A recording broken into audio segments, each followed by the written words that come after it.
오늘 우리에게 주신 하나님의 말씀 보도록 하겠습니다. 오늘 우리에게 주신 하나님의 말씀은 시편 23편입니다.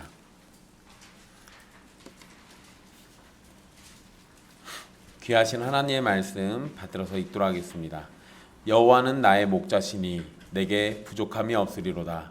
그가 나를 푸른 풀밭에 누이시며 쉴만한 물가로 인도하시는도다. 내 영혼을 소생시키시고 자기 이름을 위하여 의의 길로 인도하시는도다. 내가 사망의 음침한 골짜기로 다닐지라도 해를 두려워하지 않을 것은 주께서 나와 함께 하심이라. 주의 지팡이와 막대기가 나를 안위하시나이다. 주께서 내 원수의 목전에서 내게 상을 차려주시고 기름을 내 머리에 부으셨으니 내 잔이 넘치나이다. 내 평생의 선하심과 인자하심이 반드시 나를 따르리니 내가 여호와의 집에 영원히 살리로다. 아멘. 이 말씀은 살아계신 하나님의 말씀입니다. 지난 시간 산상설교를 들은 회중들의 반응을 살펴봤습니다. 예수님의 말씀은 권위가 있고 서기관들과 같지 않습니다. 왜냐하면 예수님께서는 말씀의 주인이신 하나님이시기 때문에 그러는 겁니다. 그분에게는 율법의 진정한 권위가 있고 말씀의 생명이 있습니다. 다른 사람에게 기대서 말씀하시는 것이 아니라 본인에게서 나오는 능력과 권위를 가지고 말씀하시는 분이십니다. 그러한 말씀들이 산상설교에 담겨져 있으니 여러분들은 마음을 열고 주의 말씀에 귀를 기울이십시오. 오늘은 시편 23편의 말씀을 함께 살펴보고자 합니다. 시편 23편은 요한복음 3장 16절 말씀과 함께 사람들에게 가장 많이 사랑받는 그리고 가장 많이 알려져 있는 말씀입니다. 그런데 우리가 23편의 내용들은 문자적으로는 잘 알지만 그 속 내용을 잘 모르는 경우들이 많습니다. 그래서 오늘 이 말씀을 살피면서 시편 23편이 어떠한 내용으로 주님 앞에 노래하고 있는지 함께 살펴보도록 하겠습니다. 일단 크게 보면 시편 23편은 여호와에 대한 두 가지 비유를 사용합니다. 1절에서 4절까지는 목자이신 여호와를 다루고 있고 5절에서 6절은 손님을 환대하는 집주인이신 여호와를 다룹니다. 그러니까 장면이 두 가지로 나눠져 있다라는 겁니다. 먼저 1절부터 말씀을 차근히 하나씩 살펴보도록 하겠습니다. 1절 말씀은 23편 전체 내용의 요약이고 주제라고 말할 수 있습니다. 다윗은 여호와를 목자로 고백하면서 목자이신 여호와로 인해서 자신에게 부족함이 없다라고 고백을 합니다. 여호와를 이스라엘 민족의 입장이 아닌 개인적인 의미로 나의 목자라고 부르는 것은 구약에서 찾아보기가 힘든 표현입니다. 굳이 하나 찾자면 창세기 48장 15절에 야곱이 나를 기르신 하나님이라고 이렇게 표현하는 문장이 있습니다. 그런데 여기에서 이 기르신이라고 번역된 단어가 시편 23편 1절에서는 목자로 번역된 단어입니다. 그러니까 그 야곱이 기르신이라고 한 말을 목자로 바꿔서 얘기하면 하나님을 나의 목자라고 부른 겁니다. 그러니까 그거를 제외하면 여호와는 나의 목자다라고 이야기하는 게 다윗의 표현이 유일한 겁니다. 그럼 반대로도 얘기할 수 있겠죠. 여호와는 나의 목자가 아니라 여호와는 나를 기르시는 분이다라고도 읽을 수 있어요. 어쨌든 같은 단어를 그렇게 번역할 수 있으니까요. 그런데 구약에서는 하나님이 이스라엘의 목자이시고 이스라엘은 하나님이 기르시는 양들이라는 고백의 내용들은 많이 나옵니다. 그러니까 개인적인 표현은 거의 없지만 공동체적인 표현은 굉장히 많다라는 거예요. 시편 28편 9절, 또 79편 13절, 80편 1절, 95편 7절, 100편 3절 이거 말고 좀 더 있어요. 이사야 40장에도 있고 예레미야 17장 31장에도 있습니다. 에스겔에도 있고요. 그러니까 이런 것들을 보면 이스라엘의 목자이신 하나님이 굉장히 많이 언급되고 있어요. 그런데 이런 공동체적인 개념에서의 목자와 양이라는 표현을 다윗이 지금 개인적으로 쓰고 있는 겁니다. 그러니까 공동체적인 개념에서 목자와 양이 아니라 나와 하나님 1대1의 관계 속에서 목자와 양을 얘기하는 거죠. 이것은 하나님께서 이스라엘에게 하신 약속과 은혜가 다윗과 같은 하나님의 백성인 개인에게도 동일하게 허락된다라는 것을 의미하는 겁니다. 그리고 다윗과 여호와의 관계가 매우 친밀한 관계라는 사실도 알려준다고 생각할 수 있어요. 감히 하나님을 나의 목자 이렇게 누군가 개인이 표현하지는 않는다는 거예요. 그런데 다윗이 이런 표현을 쓰고 있거든요. 물론 우리도 예수 그리스도 안에서 삼위 하나님을 나의 목자라고 얼마든지 부를 수 있습니다. 그런데 구약적 개념에서는 이게 굉장히 낯설은 표현이라는 거예요. 다윗은 자신에게 부족함이 없다라고 이야기합니다. 그런데 무엇이 구체적으로 부족하지 않은지는 얘기를 안 씁니다. 좀 구체적으로 얘기해 줬으면 이런 부분에서 부족한 게 없구나라고 생각할 수 있는데, 다윗은 무엇이 부족함이 없다 이렇게 표현하지 않고 그냥 내게 부족함이 없다라고만 얘기합니다. 근데 여기에서 부족함이 없으리로다라고 표현된 이 말이 이 미완료형으로 사용됐어요. 이게 무슨 의미냐면, 미완료형이니까 아직 끝나지 않았어요. 과거와 현재와 미래가 계속 진행되고 있는 겁니다. 이건 다윗이 막연하게 하는 말이 아니라 삶 전체에 걸쳐서 여호와로 인해서 어떤 것도 부족함을 느끼지 못한다라는 것을 의미합니다. 과거와 현재 그리고 미래에도 어떤 부족함도 느끼지 못한다라는 것이 다윗의 고백이에요. 남들이 보기에는 부족한 것이 있을지도 모릅니다. 하지만 다윗은 하나님으로 인해서 스스로에게 부족함이 없다고 지금 고백하고 있는 거예요.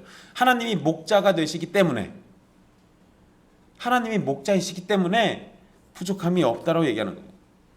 그래서 필요한 모든 것을 채워주시고 돌봐주실 것을 확신하기 때문에 부족함이 없다라고 고백하고 있는 겁니다. 또한 부족함이 없다라는 고백은 끝나지 않은 미완료형이지만 이걸 마지막 날에 결론적으로 하게 될 고백으로도 이해할 수 있어요. 그러면 당장은 내게 없는 것이 있어서 불평할지도 모르지만 또 부족한 무엇 때문에 불편할 수도 있습니다. 고난과 아픔과 슬픔이 있고 병들어 괴로운 날이 있고 억울함에 눈물 흘리는 날도 있을 수 있어요. 하지만 어느 때든지 목자가 되시는 하나님이 함께 하시기 때문에 우리는 모든 상황을 견뎌낼 수 있고 마지막 하나님의 나라에 이르러서는 정말로 나에게 부족한 것이 없었다라고 고백하게 될 수 있는 겁니다. 1절에서 여호와께서 목자이시고 또 여호와로 인해서 부족함이 없다라고 고백한 것에 대해서 목자와 양이라는 관계 속에서 어떻게 부족함이 없었는지를 2절에서 설명을 해줍니다. 푸른 풀밭 그리고 쉴만한 물가는 양들에게 가장 필요한 풀과 물을 풍성하게 그리고 안전하게 얻을 수 있는 곳이라고 표현하고 있는 겁니다. 푸른 풀밭에 누이신다. 목자가 양을 풀밭에 먹이고 또 양은 목자를 믿고 맹수나 대적들의 공격에서 안전할 것을 확신하면서 평안하게 누워서 쉬는 모습을 생각나게 하는 표현이에요. 네, 여러분 사실 양은 서서 잠을 잡니다. 웃지 마, 형은아. 군대 가면 너도 서서 잘 수 있어. 양은 자빠져서 자지 않아요.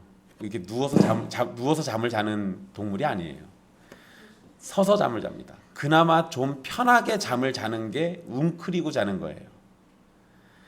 양은 스스로를 지키지 못하는 짐승이기 때문에 위험이 감지되면 바로 도망가야 해서 서서 잠을 잡니다. 그게 아니면 그나마 편한 게 웅크린 거예요. 웅크린 것도 무슨 소리가 나면 바로 튀어 도망갈 자세인 거예요. 이런 양이 누워서 쉰다? 아니요, 이건 있을 수 없는 일이에요. 근데 여러분 이 얘기를 지금 누가 한 겁니까? 다윗의 원래 직업은 양치기였잖아요. 목자.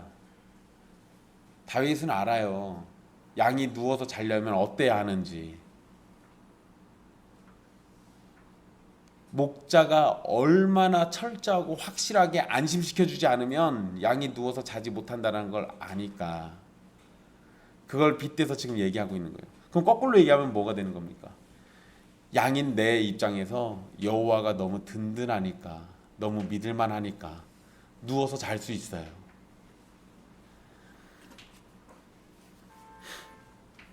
에스겔 34장 14절 15절에서도 비슷한 표현이 나오긴 하는데요. 하나님이 자기 양에게 좋은 꼴을 먹이고 좋은 우리에 누워있게 하신다라고 말씀하신 후에 15절에 이렇게 말합니다.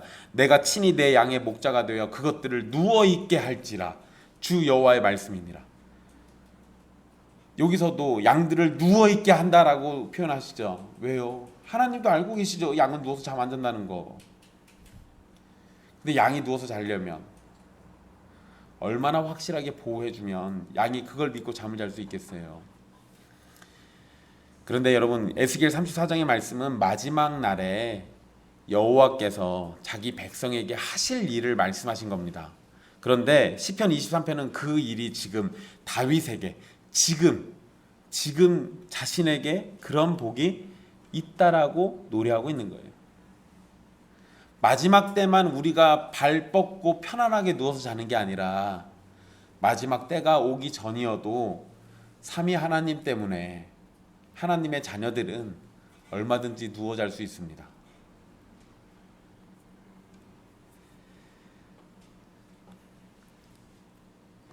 그리고 푸른 풀밭 말고 또 하나 나오는 게 쉴만한 물가죠. 쉴만한 물가는 잔잔한 물가로도 번역할 수 있습니다. 그래서 어떤 영어 성경에는 그냥 잔잔한 물가라고 번역해놨어요. 이게 나름대로 좀 의미가 있긴 합니다. 이 폭풍처럼 거센 물을 이야기할 때는 고난과 고통을 상징하고요. 잔잔한 물을 이야기할 때는 하나님의 은혜를 상징합니다. 그러니까 여기서도 그러한 이미지가 투영됐을 가능성이 있어요. 근데 어쨌든 여러분, 쉴만한 물가든 잔잔한 물가든 어떻게 번역하든 양들이 편안하게 쉬면서 언제든지 물을 마실 수 있는 상태라는 것을 의미합니다. 그런데 여러분, 이 말도 잘 생각해 보십시오. 원래 물가는 쉴만한 곳이 못 됩니다. 왜요? 그치.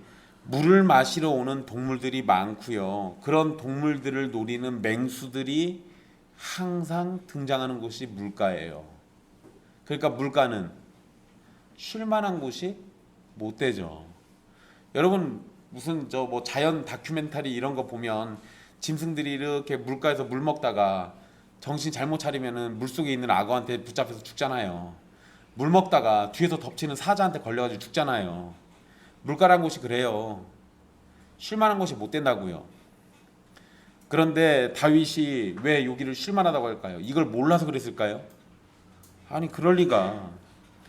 이런 물가여도 쉴만한 곳이 될 수 있는 것은 여호와 하나님이 내 목자니까 그래요.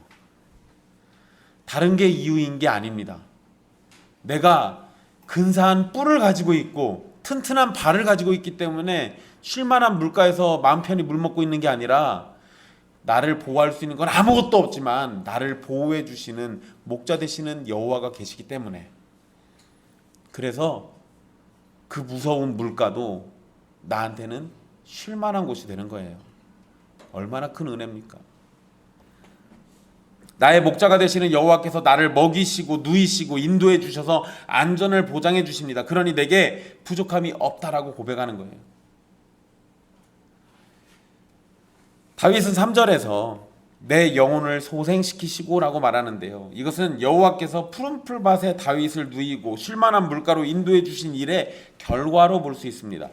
양이 좋은 풀과 물을 충분히 먹었기 때문에 몸과 영혼이 힘을 회복할 수 있는 거예요. 그런데 여러분, 이걸 만약에요 22편과 연결해가지고 생각한다고 하면, 그냥 시편을 아무 생각 없이 막 나열한 게 아니라 의도를 가지고 구성해서 나열한 거라고 한다면요, 그러면 22편의 중간에 14절에 이런 표현이 나와요. 나는 물같이 쏟아졌으며 내 모든 뼈는 어그러졌으며 내 마음은 밀랍 같아서 내 속에서 녹았으며, 15절, 내 힘이 말라 질그릇 조각 같고 내 혀가 입천장에 붙었나이다. 주께서 또 나를 죽음의 진토 속에 두셨나이다. 만약에 22편과 연결해서 생각한다면 저런 처지에 놓였던 다윗이 여호와로 인해서 푸른 풀밭과 쉴만한 물가로 인도돼서 먹고 마시고 물로 자기 상처를 씻으면서 이제 회복할 수 있게 된 거예요. 그러면 거의 사망에 가까웠던 내 영혼이 소생케 되는 것을 느낄 수 있는 거죠. 물론 꼭 시편 22편하고 연결해가지고 이해를 해서만 그러는 건 아닙니다. 그게 아니어도 주께서 나를 풀밭과 물가로 인도하셔서 먹이시고 씻기시고 마시게 하고 쉬도록 만들어주시면, 그러면 세상에서 지친 내 영혼이 주님의 품 안에서, 주님의 그늘 아래에서 다시 소생케 되는 것을 경험하게 되는 겁니다. 여러분, 소생시키고라는 단어는 회복하다, 복원하다 이런 의미가 있습니다. 그러니까 다윗은 어떤 상황 때문에 기운이 빠진 상태였고 영혼이 지친 상태였습니다. 어쩌면 다윗은 죽음이 매우 가까웠던 상황이었을지도 모릅니다. 하지만 여호와이신 목자가 다윗에게 있었기 때문에 다윗은 다시 회복되고 더 강해질 수 있는 겁니다. 요한복음 10장 10절에 예수님은 내가 온 것은 양으로 생명을 얻게 하고 더 풍성히 얻게 하려는 것이라 라고 말씀하셨습니다. 다윗에게 여호와라는 목자가 생명의 회복을 주신 것처럼 택함 받은 백성들에겐 예수님이 생명의 회복을 주시고 더 풍성히 얻게 해 주실 겁니다. 그러니까 우리는 여호와로 인해서 내 영혼이 소생케 된다라는 것을 얼마든지 고백할 수 있는 거예요. 그리고 여러분, 소생시키고라는 단어에는 회개하다라는 의미도 있습니다. 그러니까 만약에 이거를 회개와 연결한다면, 일단 기본적으로 여러분, 이 소생시키고란 단어는 어떤 것을 원래 상태로 되돌린다라는 개념이 있어요.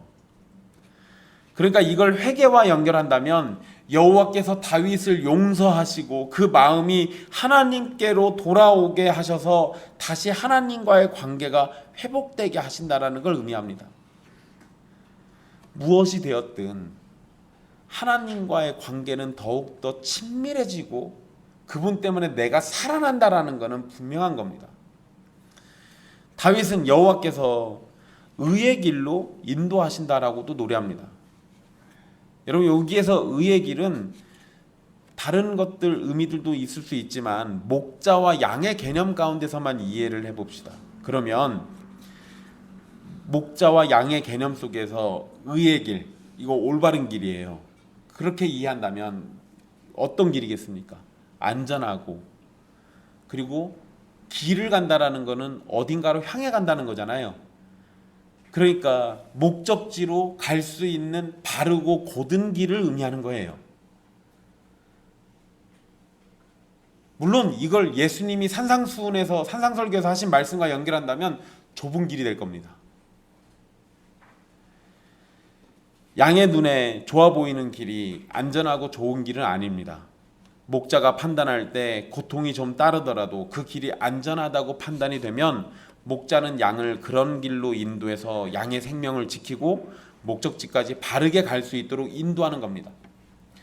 여러분, 인터넷에 되게 유명한 양 영상이 하나 있어요. 구덩이에 빠진 양을 꺼집어내줬더니 얘가 신나가지고 뛰어가다가 바로 옆에 구덩이에 또 빠져요. 저는 되게 무식하다 이랬거든요. 양 되게 멍청하구나 했는데 제가 이번 설교 준비하면서 찾아보니까 진짜 멍청하더라고요. 양은 함정에 잘 걸린대요. 양은 구덩이에 원래 잘 빠진답니다. 그러니까 양이 제멋대로 다니면 어떻게 되겠어요? 구덩이든 어디든 빠져서 죽어요. 그러니까 양에게는 누가 필요한 겁니까? 의의 길로 인도해 줄 목자가 필요한 거예요. 목자가 없는 양은 다 흩어지고 제갈 길로 가다가 다 죽는 겁니다. 그러니까 우리를 의의 길로 인도한다. 이 말씀이 얼마나 감미롭고 아름답고 감사한 말씀이 되겠어요. 여호와께서 성도를 의의 길로 인도하시는 것도 마찬가지입니다. 고통이 따르고 핍박이 있더라도 악인의 길을 따르지 않도록 하시고 율법의 가르침을 따라 선한 길로 인도하시고 그 길을 가도록 지켜주시는 겁니다. 우리가 죄를 지어서 길을 잃고 방황할 때가 있을 수도 있지만 하나님은 택한 백성을 방황하는 상황 가운데서 건져주시고 바른 길이 무엇인지 알려주시고 인도해 주십니다. 그런데 여호와께서는 우리를 그냥 의의 길로 인도하시는 게 아니에요. 목적이 있습니다. 자기 이름을 위하여. 자기 이름을 위하여. 그러니까 목자는 자신의 이름에 걸맞은 영광을 위해서, 자신의 명예를 위해서 양떼를 의의 길로 인도하는 겁니다. 다른 목적이 아니라 하나님의 이름을 위해서 하시는 일이에요. 그런데 그렇기 때문에 그 일은 분명히 완전하게 이루실 겁니다. 그래서 하나님이 자신의 이름을 위해서 하시는 일이 우리와 상관이 있다면 그것은 우리에게 더욱 좋은 일이에요. 중간에 포기는 없습니다. 하나님이 자기 이름을 위해서 하시는 일에 포기란 건 없어요. 하나님은 자기 이름을 위해서 끝까지 일하실 겁니다. 그리고 하나님의 백성은 단순히 여호와를 이용해서 구원만 얻고 끝내는 것이 아니에요. 여호와의 인도하심과 구원하심은 자기 백성에게 영원한 생명을 주고, 그렇게 생명과 은혜를 입은 백성은 여호와 하나님께 모든 영광과 찬송과 존귀를 돌리고 주의 이름을 높이게 되는 겁니다. 결국 우리의 구원은 하나님의 이름에 영광을 돌리는 것으로 마치게 되어 있는 겁니다. 그래서 우리를 의의 길로 인도하시는 거예요. 3절에서 의의 길로 인도하시도다라는 표현은 여호와께서 우리에게 좋고 편한 길로만 인도해 주신다라는 의미는 아닙니다. 그리고 혹시나 그런 걸로 오해할까 봐 의의 길이 좋은 길이 아니라 바른 길이라는 것을 얘기해 주려고 다윗이 4절에 다른 표현을 씁니다. 여러분, 바른 길로 가는 것은 때로 위험한 길을 지날 수도 있습니다. 그리고 다윗은 실제로 그런 경험들을 했죠. 자신의 경험에 바탕을 둬서 4절과 같이 노래하고 있는 겁니다. 내가 사망의 음침한 골짜기로 다닐지라도, 내가 사망의 음침한 골짜기로 다닐지라도. 여러분, 여기 사망의 음침한으로 번역된 단어는 죽음이라는 단어하고 그늘이라는 단어의 합성어예요. 그러니까 이거를 따지고 보면 죽음의 그림자 또는 죽음의 그늘 정도 이렇게 번역할 수 있을 겁니다. 어느 골짜기에 도착을 했는데 이곳의 느낌이 죽음과 같고 너무 깊고 어두워서 두려움이 느껴지는 곳, 사망의 음침한 골짜기. 저기로 내가 들어가면 사망이 나를 기다릴 것만 같은 그런 골짜기. 그러면 여러분, 그걸 쳐다볼 때, 또 거기로 지나갈 때 어떤 마음이 들겠습니까? 두려움이 엄습해 와요. 두려움이 덮쳐올 겁니다. 이런 곳에서는 죽을지도 모른다라는 공포, 그리고 어떤 해로운 일이 벌어질지도 모른다는 염려가 생기기 마련이에요. 그런데 여러분, 다윗은 그런 곳에 다녀도 해를 두려워하지 않는다라고 얘기합니다. 여기에서 해로 번역된 단어는 악을 의미하는 단어예요. 그런데 이게 문맥에서 보자면 모든 종류의 위험을 의미합니다. 그러니까 다윗의 표현은 모든 종류의 악이 나 자신을 향할 수 있다라는 걸 지금 얘기하고 있는 거예요.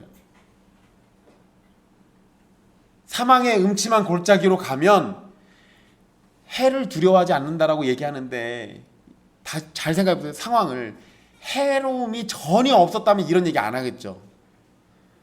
그런데 해로움이 가득하니까 그걸 쳐다보면서도 해를 두려워하지 않아 라고 얘기하는 거예요. 그 얘기는 뭐겠어요? 지금 모든 위협이, 모든 종류의 어려움이 다윗을 향해 있는 거예요. 그렇지만 두려워하지 않는 건 주께서 나와 함께 하시기 때문이라고 얘기하는 겁니다. 주님과 함께하면 어떠한 해로움도 없어가 아니에요. 해로움은 있습니다. 그러나 두렵지 않은 거예요. 모든 종류의 악이 하나님과 함께하는 사람에게는 어떻게든 손도 못 대. 아니요, 손은 댈 수 있을 거예요. 그렇지만 두렵지 않은 거예요. 그들이 나를 다치게 만들고 나를 괴롭게 할 수도 있습니다. 하지만 두렵진 않아요. 왜? 나를 결국 지키시는 분은 하나님이시니까.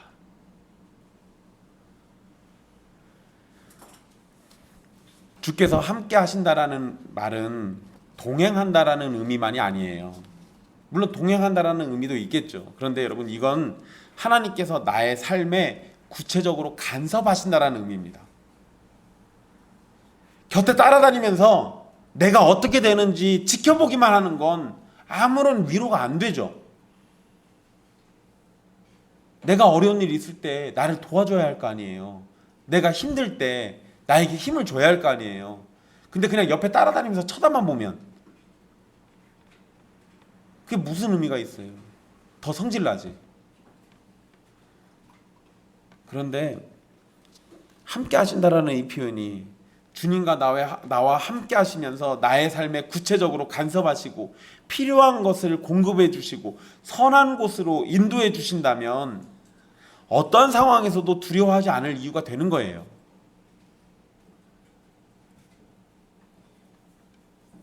그런데 이것만으로도 충분한데 다윗이 해를 두려워하지 않는 이유를 하나 더 얘기합니다. 주의 지팡이와 막대기. 물론 여러분, 이것도 주의 지팡이와 막대기니까 여호와하고 연결되어 있습니다.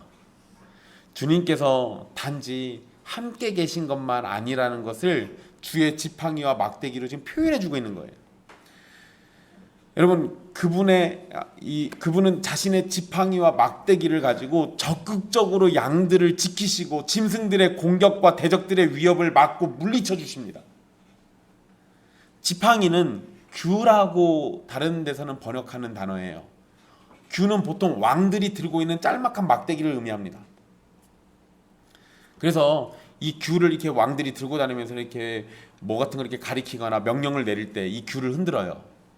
그러면 이 규가 뭘 상징하겠어요? 왕권, 주권, 통치를 상징하죠. 왕의 손에 있으니까. 그래서 지팡이는 왕의 권세 또는 정의를 상징하고 막대기는 자비를 상징하고 보호를 상징한다라고도 얘기합니다. 그런데 여러분, 여기에서 목자가 양을 지키고 인도하는 도구로 그냥 둘을 함께 사용하고 있어요. 그러니까 굳이 뭐 왕권이나 자비나 구분지어서 이해할 이유가 전혀 없습니다. 생각해 보세요. 대적들이 공격하는데 목자가 아이고 이건 왕권이니까 이걸로 때리면 안 되지, 이걸로만 때려야지, 이렇게 하겠어요? 그쵸? 맹수가 달려들면 두 개를 다 휘두르겠지, 우리 지키려고. 그러니까 둘 다 사실상 뭐 어떤 의미예요? 우리를 보호하는 강력한 도구. 그 도구를 주께서 손에 쥐고 계세요. 그러니까 하나도 안 무서운 거예요. 두려움이 사라진 거예요. 주님이 그러고 계시니까.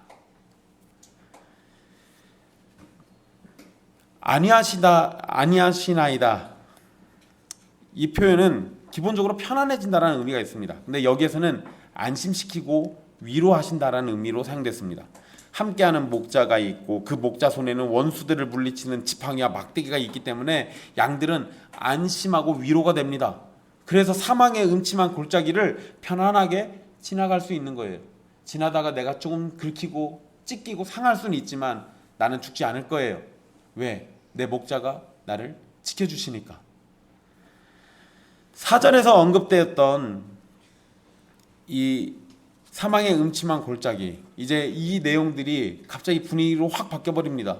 그래서 5절에서는 여호와의 집이 등장을 해요. 물론 여러분 거기에 9절에는 여호와의 집은 안 나옵니다. 6절에 나오죠. 그런데 배경상, 상황상 5절부터 이제 여호와의 집에 도착한 거예요. 저 예전에 이거를 그렇게 생각하지 않고요, 사망의 음침한 골짜기에서 원수들이 내 앞에 있는데 주님이 나에게 상을 차려준 걸로 생각했습니다. 약간 그런 것 같았거든요. 근데 아니 제가 혹시나 해가지고 학자들이 써놓은 거 봤는데 학자들이 죄다 5절부터 여호와의 집이래요. 그래서 제 생각을 꺾었습니다. 뭐가 됐든 주님이 내게 밥상 차려준다라는 건 바뀌지 않습니다. 어쨌든 여러분, 이제 여호와의 집에 도착해서 잔치가 열리는 상황으로 생각을 해볼게요. 여호와의 집에 잔치가 열립니다. 그런데 여러분 되게 웃긴 상황이 있어요. 내 원수의 목전에서라는 표현이 등장합니다. 그러니까 여호와의 집에 도착해서 이제 잔치상을 차려놓고 잔치상을 먹으려고 하는데 원수들이 내 앞에 있어요. 목전이니까 어디 멀리 떨어진 거예요? 아니요, 그냥 바로 앞에서 얼굴 맞대고 있는 거예요. 근데 여러분 이 원수의 목전, 이 원수들이 사절에서 언급됐던 사망의 음침한 골짜기 그리고 해로 비유되는 것들입니다. 사실 사망의 음침한 골짜기와 해로 비유되는 거는 다양하게 있을 겁니다. 그런데 그 가운데 하나가 바로 이 원수예요.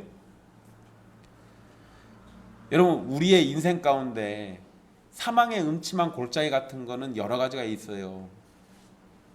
직장이 될 수도 있고, 또는 가정이 될 수도 있고, 친구 사이가 될 수도 있고, 돈이 될 수도 있고, 또는 질병이 될 수도 있고. 그런데 그런 것들 여러한 것들이 있지만 일단 여기에서는 원수에 집중합니다.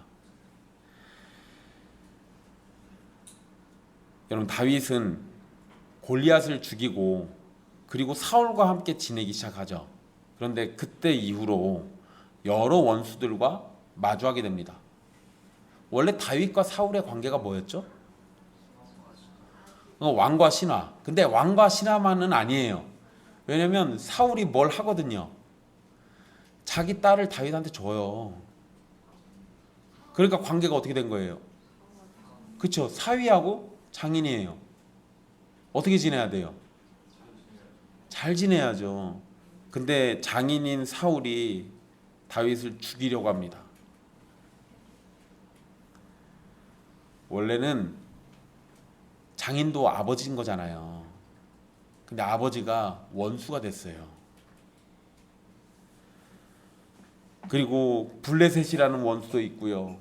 다윗의 인생 가운데 제일 슬픈 원수는 사랑하는 아들 압살롬이에요. 아들이 반역해서 아버지를 죽이려고 그래. 원수. 정말 다윗의 인생에는 끊어지지 않습니다. 그런데 여러분 여호와께서 그런 원수들의 얼굴 앞에서 다윗에게 상을 차려주셨어요. 사망의 음침한 골짜기 같은 원수들이 다윗을 계속 따라다녔지만 목자 되시는 여호와로 인해서 어찌하지 못했습니다. 그런데 어찌하지 못한 걸로 끝난 게 아니라 여호와께서 원수들에게 보여주시듯이 다윗에게 잔치상을 차려주고 넘치도록 대접하고 계신 거예요. 그럼 이 상황이 뭐예요? 하나님은 누구만 챙기시는 거예요? 원수들은 관심 없어요. 다윗만 챙기는 거예요. 하나님의 백성만 챙겨요. 하나님의 양만 돌본다고요.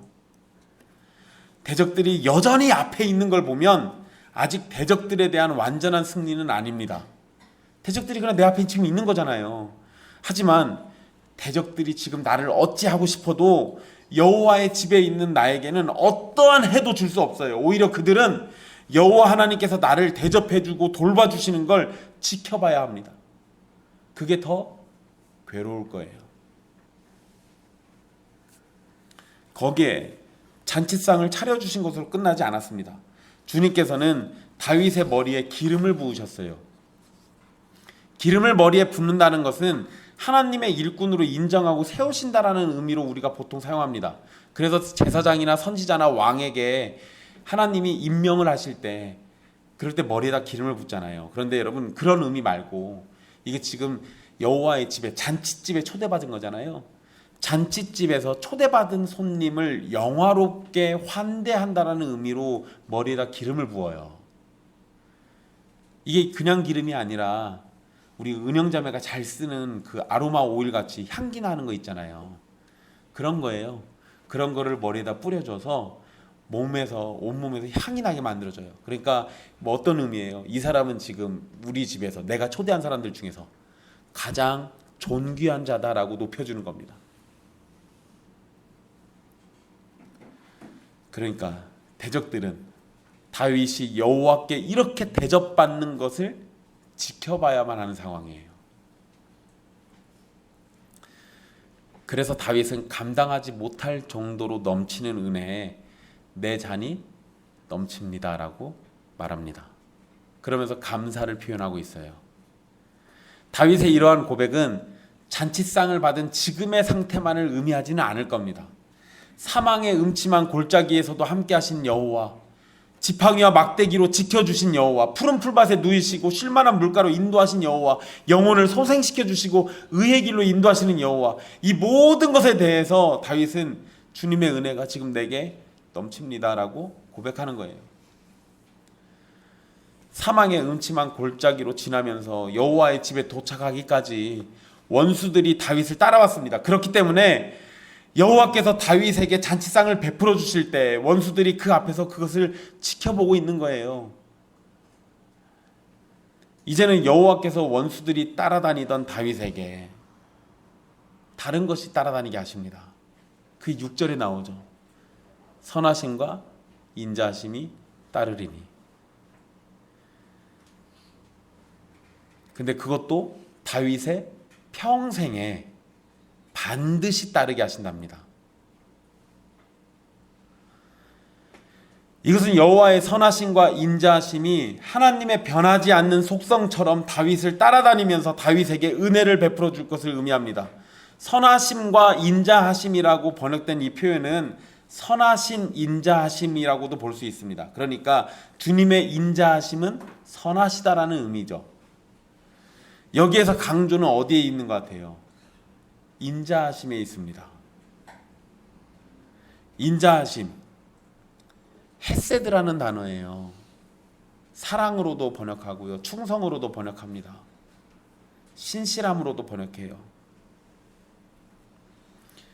이 단어는 언약을 신실하게 지키시는 하나님의 사랑을 특별히 의미합니다. 여기서도 그 의미로 사용된 거예요.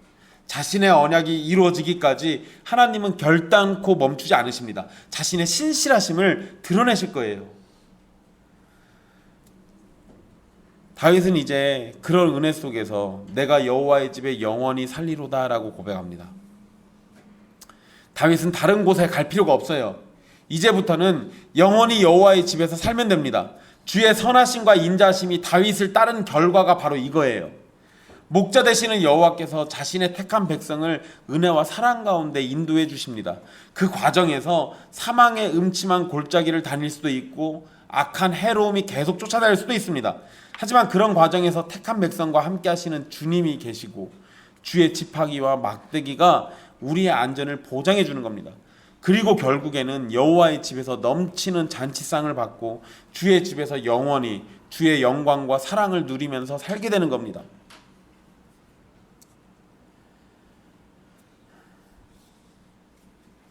여러분, 여호와는 나의 목자이시다. 이 아주 단순한 문장인데 이것보다 더 위대하고 영광스러운 고백은 없습니다.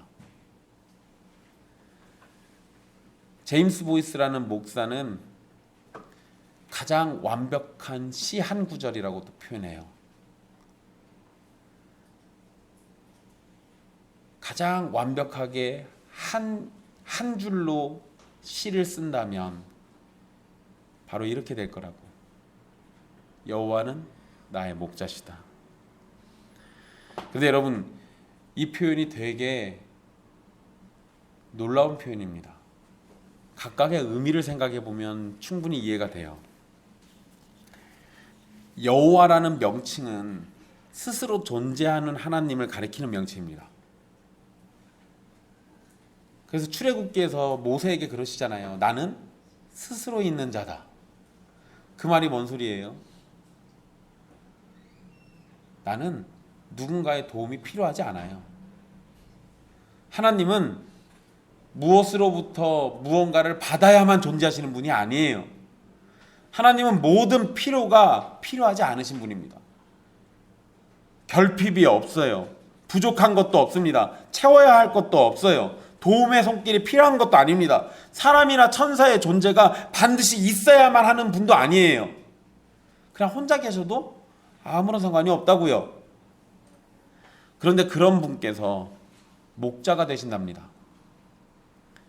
목자는 뭘 해야 돼요?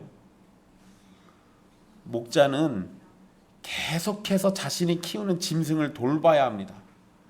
그 짐승의 필요를 채워줘야 돼요. 재밌지 않아요? 하나님은 그냥 스스로 존재하신다고요. 어떤 필요가 필요치 않다고요. 그런데 굳이 사서 누군가를 계속 채워줘야 하는 목자가 되셨다고요. 그러니까 여호와는 나의 목자라고 말할 때 아무런 도움도 필요도 없으신 하나님께서 너무도 연약해서 모든 일에 도움이 필요한 나라는 존재의 모든 필요를 채워주시기 위해 친히 목자가 되어주셨다고요. 하나님은 자기 백성에게 목자가 되어주셔서 자기 백성을 신실하게 보살펴 주십니다. 악한 목자, 거짓 목자, 어리석은 목자들이 있지만 그런 헛것들과는 완전히 다르신 분이에요. 여호와는 우리의 목자예요. 이것만으로도 우리는 충분히 만족하고 부족함이 없는 겁니다. 우리의 목자가 여호와시라는 사실만으로도 우리는 모든 것을 가진 거예요. 다윗이 노래하는 목자이신 여호와는 우리 주 예수 그리스도 안에서 완전하게 보여집니다. 요한복음 10장에서 예수님은 자신을 목자로 표현하시고 백성을 양이라고 부르셨습니다. 그분은, 우리 예수님은 임마누엘 하나님이셔서, 임마누엘이 무슨 뜻이죠? 하나님이 우리와 함께 하신다잖아요.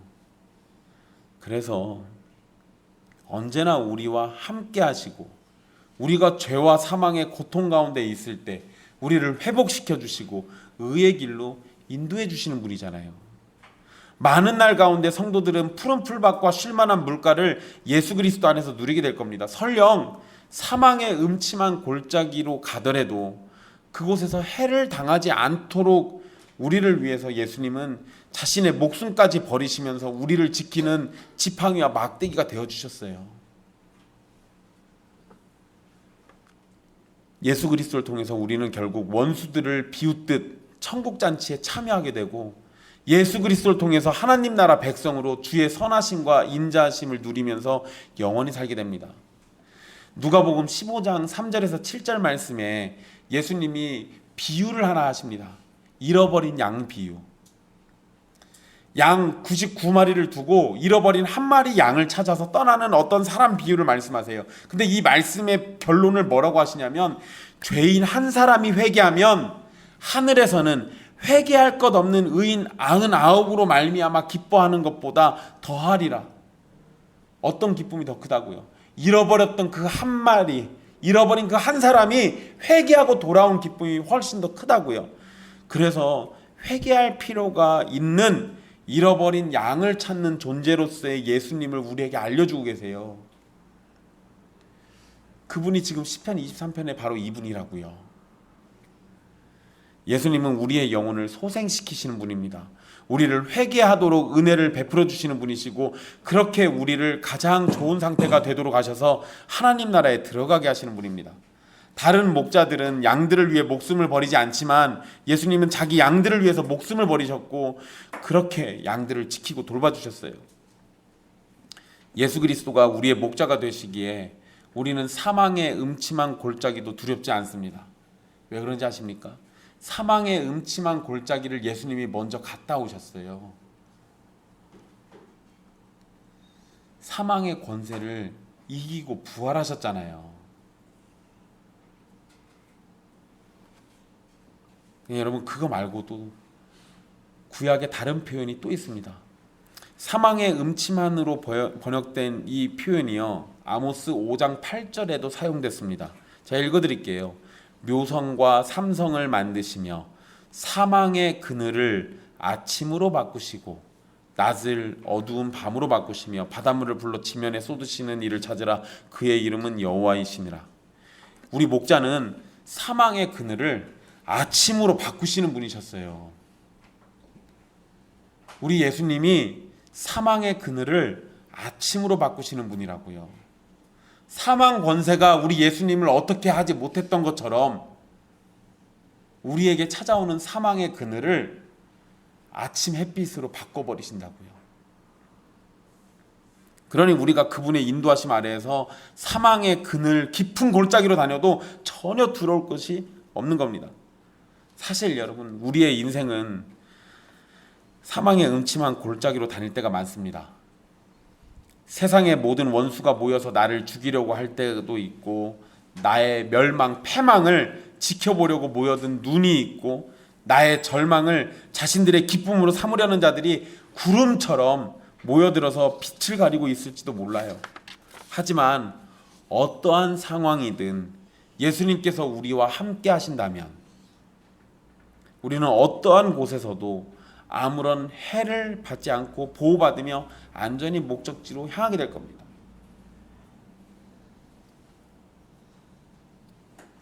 어쩌면 그 대적들이 내 육신은 어찌할지 몰라도 내 영혼은 손끝 하나 대지 못할 겁니다. 그리고 그들이 해친 내 육신도 주님의 날 마지막 때가 되면 다시 새 것으로 부활할 거예요. 그러니까 결론적으로는 나는 어떠한 해도 받지 않은 게 되는 겁니다. 예수님께서 이렇게 우리의 목자가 되어주시는 이유는 인자하심에 있습니다. 하나님의 언약적 사랑이 우리를 향하기 때문에 우리의 목자가 되어주시는 겁니다. 하나님이 자기 백성에게 하셨던 모든 선한 약속들이 인자하심이라는 이름 아래에서 우리에게 주어지는 겁니다. 그리고 그 모든 것은 예수님과 예수님의 십자가에서 확인되는 거예요. 예수님의 십자가를 보고 하나님의 인자하심을 알지 못한다면 그 사람에게는 생명이 없는 자입니다. 주의 십자가를 보고도 우리 주님이 나의 목자가 되신다는 사실을 알지 못한다면 그에게는 생명이 없는 거예요. 그리고 여러분, 6절 말씀에 선하심과 인자하심이 내게 있다라고 말하지 않죠. 뭐라고 표현했습니까? 반드시 나를 따른다라고 표현합니다. 여기에서 왜 따른다라는 표현을 썼는지 집중해 보십시오. 따른다라고 번역된 이 단어는 추적하다라는 의미가 있습니다. 추적하는 거예요. 그냥 따라다니는 정도가 아니라 집요하게 추적하는 걸 의미하는 겁니다. 우리는 완벽하게 하나님만 생각하고 완벽하게 하나님만 사랑하고 언제나 하나님을 예배하는 삶을 살진 않아요. 우리는 때로 하나님을 잊어버리고 때로 우리는 하나님을 반역하기도 하고 때로 우리는 하나님이 아닌 다른 것들을 즐거워하면서 예배하려고 할지도 모릅니다. 그러나 주님은 한 번 택한 백성을 버리시는 일이 없습니다. 한 번 사랑하기 시작한 존재를 떠나보내지 않으십니다. 주님께서 우리의 목자가 되기로 정하셨다면 끝까지 우리의 목자가 되셔서 우리를 쫓으시는 겁니다. 여호와하고 백성의 관계에서요, 잃어버린 양은 나와도 도망친 목자는 나오지 않습니다. 우리가 목자의 테두리에서 벗어나 길을 잃는다면 목자는 우리를 찾아 나설 것이고 반드시 찾아내실 겁니다. 왜냐하면 주의 선하신 인자하심이 우리를 계속해서 쫓으시기 때문입니다. 그래서 그 결론은 우리가 영원히 여호와의 집에 살게 되는 겁니다. 사랑하는 형제 자매 여러분, 예수님께서 창세전에 택하신 백성을 추적해서 구하시고 여호와의 집으로 인도하셔서 영원히 살도록 해주십니다. 그 과정 가운데 우리를 풀밭에도 쉴만한 물가에도 사망의 음침한 골짜기로도 인도해 주실 겁니다. 그러한 과정을 지나면서 우리는 우리를 사랑하시는 예수님을 더욱 발견하게 되고 예수님의 사랑이 우리를 하나님의 집에 영원히 살도록 만들어 주실 것을 더욱 확인하게 될 겁니다. 시편 23편의 노래가 여러분의 노래가 되기를 간절히 바랍니다. 우리 주 예수 그리스도라는 아름다운 목자가 여러분 앞에 계십니다. 양은 목자의 음성을 안다고 했습니다. 우리의 목자 되시는 예수님을 따르십시오. 그분을 사랑하시고 그분의 인도하심을 기뻐하십시오. 간혹 원수들이 가득한 사망의 그늘로 주님께서 여러분들을 데리고 가실지도 모릅니다. 그렇지만 그 길 너머에는 원수들의 목전에서 잔치상을 베풀어 주시고 우리를 존귀하게 대접하시며 우리의 잔이 넘치도록 해주실 겁니다. 그러니 의심하지 말고 우리의 목자가 되시는 예수님을 믿으십시오. 그분을 따르고 그분을 사랑하십시오. 주의 선하신 인자하심이 여러분에게 있게 될 겁니다. 기도하겠습니다.